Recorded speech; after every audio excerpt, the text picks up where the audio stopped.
you.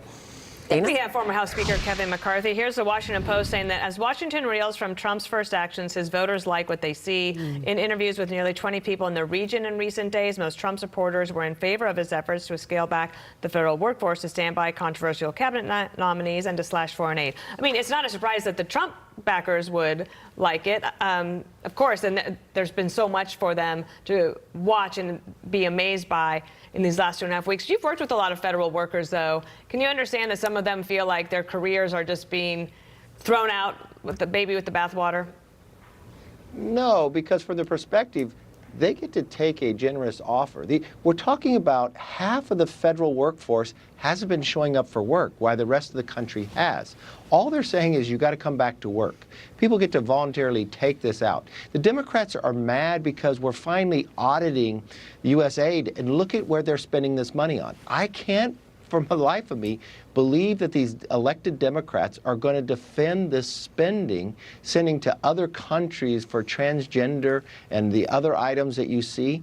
The American public will support the change in this. Look, the American public wants their government to be efficient, effective, and accountable. And that's simply what is happening here. I think the Democrats are missing out. They're going to find in the polling that they're picking the wrong fight here. Okay, so Kevin, are you in favor of layoffs then? If not enough, step forward and resign? Well, you've got to look at how are we going to make the government more efficient. Here you are. This is the employee gets to decide that they can get paid for a number of more months and go look for another job. They're choosing to do that, and the Democrats are arguing that the employee should not be able to do that. That, to me, is wrong. I think we've got to look at how do we make government efficient and effective, like every other business. Because remember, the money that's provided to government is hard-working taxpayers' money. So the taxpayers expect us to have accountability, that one, they should show up for work. And if they can't show up for work, just like in any other place, you won't keep your job. Hey, Kevin, what about government is actually giving you other months? What Yes. about the concern that some of them have said that they're afraid that they won't get paid, actually? Like you take the deal and then something gets screwed up and you don't actually get paid. And I think one of the Democrats, can't remember which one it was, in the clip we just had said, come March 14th, they will have leverage because they could shut down the government. And so there's concern whether these payments could even get made if you are going to take this deal.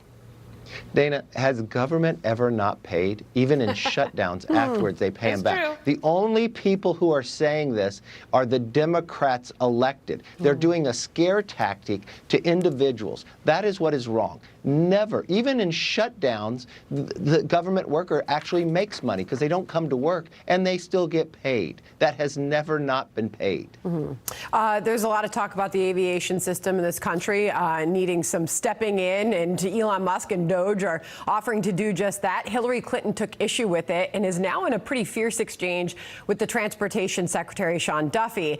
She says they have no relevant experience. Most of them are not old enough to rent a car, she puts on X, and you're going to let them mess with airline safety that's already deteriorated on your watch. Sean Duffy clapped back. Listen. These swamp creatures raise their heads like Hillary Clinton has, and they push back and they lash out even though they're irrelevant. I think Democrats right now, they're upset about Elon Musk. But in my position, I have had conversations with Donald Trump. He says, listen, I want the best system in the world, the most technologically advanced system in the world. Talk to the best minds.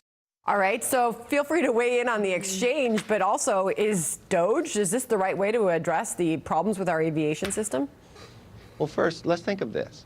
The American government is asking Elon Musk if he can go up and rescue the astronauts. When we have a disaster, we ask Elon Musk if we could use his satellite system. So I think Elon Musk would be a very good person, and these are the people who work for him. Secondly, we all know that our system is not the best in the world, that we've been trying to upgrade it and we have not. We should take this moment in time with this disaster, with losing these families. This should never, ever happen again.